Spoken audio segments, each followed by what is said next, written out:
Hello, Internet. Hope you're all doing fine. And I'm just gonna share a little bit of my story. I know I'm kind of late to this whole YouTube vlogger content creator thing, but why not? Why not try now? And I don't even know what I'm gonna do here on this channel. And right now, I don't even know if it will ever exist, but we'll see. So I have different ideas of what to do here, what to talk about, and it's just very overwhelming and I don't even know where to start. So I'm just gonna start to maybe with telling you a little bit about myself. And today I saw a video of a woman and she talked about her midlife crisis. And that kind of made me feel a little bit better about myself. So I was thinking, why not talk about my midlife crisis? That's a nice topic. And it felt more like the darkest dark night of the soul humanity has ever seen, without being dramatic. And in case you're wondering why I'm wearing these beautiful accessories, is because I feel better to not completely show my face. Maybe because of, I don't know, AI using my face. This idea is just not very nice, but also maybe it's because I'm Scorpio and I'm kind of like into privacy. But we'll see how it goes. But it just makes me feel a little bit more protected in this internet world. So anyway, about my story, about my long and not ending dark night of the soul or midlife crisis, or call it how you want it, burnout, depression, whatever. It was pretty long. I think it started in 2021 during my breakup with my last relationship. And I'm sure it started before that, during the relationship. But the breakup really hit me because this relationship, I thought it's the perfect man, the perfect guy for me that I always wanted. He ticked all the boxes and it just felt like the absolute dream relationship. And I honestly couldn't believe that this is possible, for me, because I was always thinking like these perfect relationships don't exist. They're like some myth from the movies, but it's not happening in real life. So I didn't really believe that this is happening to me, and I was so happy and so in love, and he was so in love, and he was just like the perfect guy, the perfect man, and it was really unbelievable. And turns out, as I know now, hormones had a lot to do with it, and also some delusional states of being, and yeah, just like, I don't even know, really, really thick rose glasses. And after, I don't know, maybe 6 months or 7 months, these beautiful rose colored VR glasses just like fell off and fell on the ground, and I really heard the fall and how they broke. And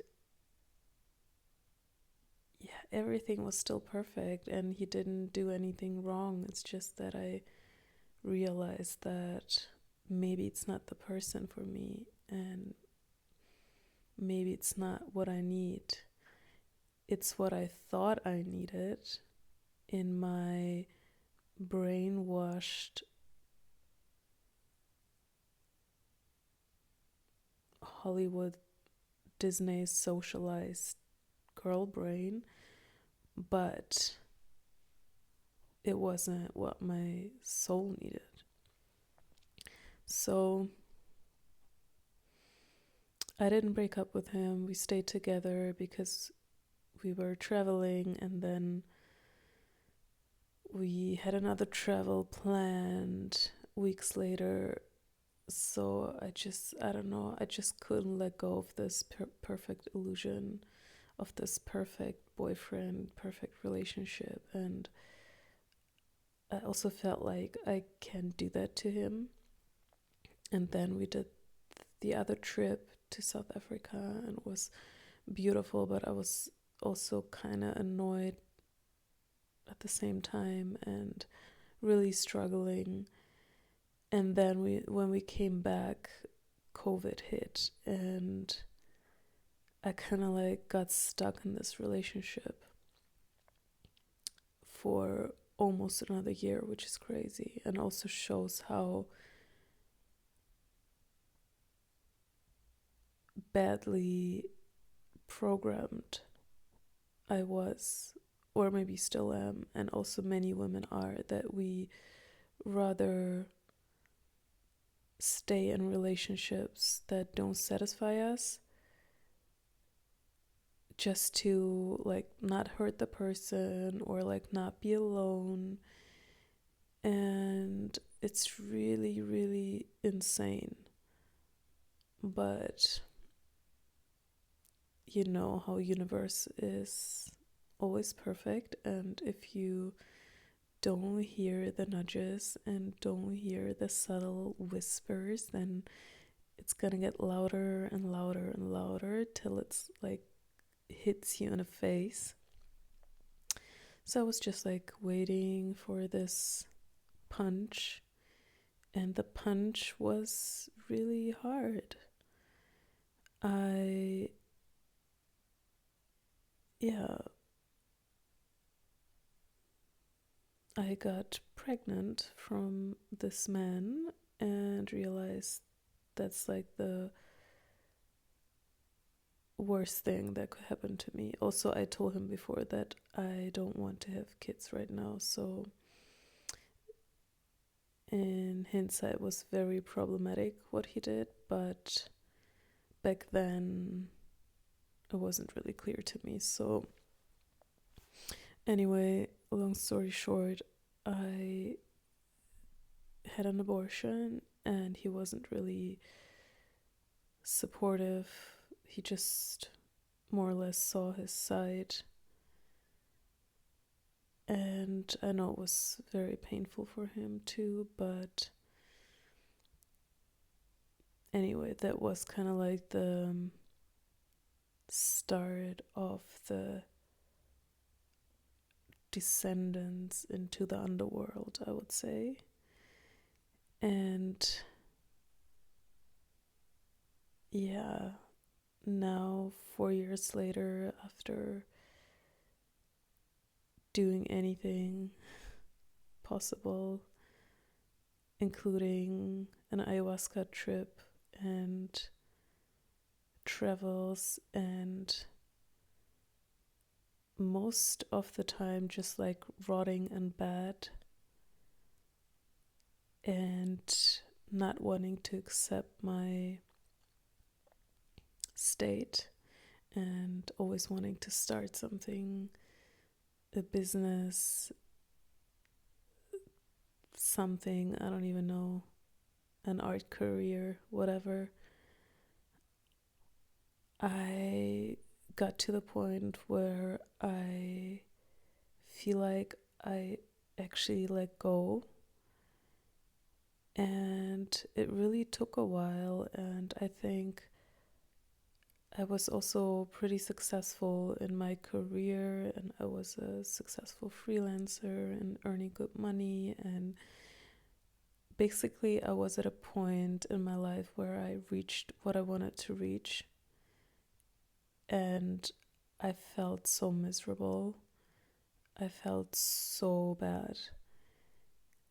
And the last 4 years, I think, I was just like dismantling all of these narratives and illusions that I got brainwashed with through my family and the society and media, whatever. And it really felt like my identity completely broke down. It felt like I built this beautiful, I don't know, Lego house on my desk, and everything was perfect, and the colors, the shapes, everything. And then like universe came and like swapped it down the table on the floor, and everything broke. Everything I thought I want to be, and I thought I want to have, the life I thought I want to live, was completely dismantled. Like, it was not what I wanted anymore. None of that what I built up for years, like 10 years, and like the illusions and stories that I was feeding and dreaming about, none of this made sense to me anymore. Nothing. But also, nothing else made sense. There was like no new stories that I liked, and I thought of, maybe that's my new identity. It was really like, there's nothing there. It's complete emptiness. Nothing seems exciting to me. Nothing makes sense. Like, the whole world was just brutal and didn't make sense. Also, like with the whole war starting, it really, really broke my heart. And I couldn't believe I live in a world where so much pain and suffering is happening. And yeah, that was my existence for the last 4 years. And just like the last year, 2025, I felt like I started ascending from the underworld. And it felt good, of course. But I'm still not really completely out of there. Or maybe, I don't know, maybe I just view life differently. Maybe I don't expect it to be perfect and shiny anymore. Maybe I'm okay with it being messy sometimes, and I'm okay with not having a clear identity and not wanting to be someone. I mean, of course, like, I'm still a human. I'm not Eckhart Tolle, and even though I wish and I would love to exist without having to attach myself to an identity, and that's a goal I have in life, to not be attached to any identity, to unlearn identity, or maybe have many identities, many different identities. Because I don't want to choose one. Like, I have so many sides of me. Why should I pick one and stick to it? Like, I don't know. It feels not natural. But yeah, maybe I'm much better now without this idea of identity and status, and just questioning all of that and being more and more okay without these labels that make me feel safe or seen or valued. And I know I'm still in this process, and I still have these moments where I want a label very hard, and it's also fine. So, yeah, anyway, that's my story. Maybe you can relate. Also, I'm not sure if I want to participate in this information overload that we call social media. But I don't know, maybe if it helps one person to feel a bit better about themselves, I will be very happy. And I still don't think that anybody will listen to this. But if you did, yay! Thank you so much for your attention, and I hope you will have a wonderful day. And I hope you love yourself a little bit more today and do something nice for yourself. And maybe see you soon. Bye bye.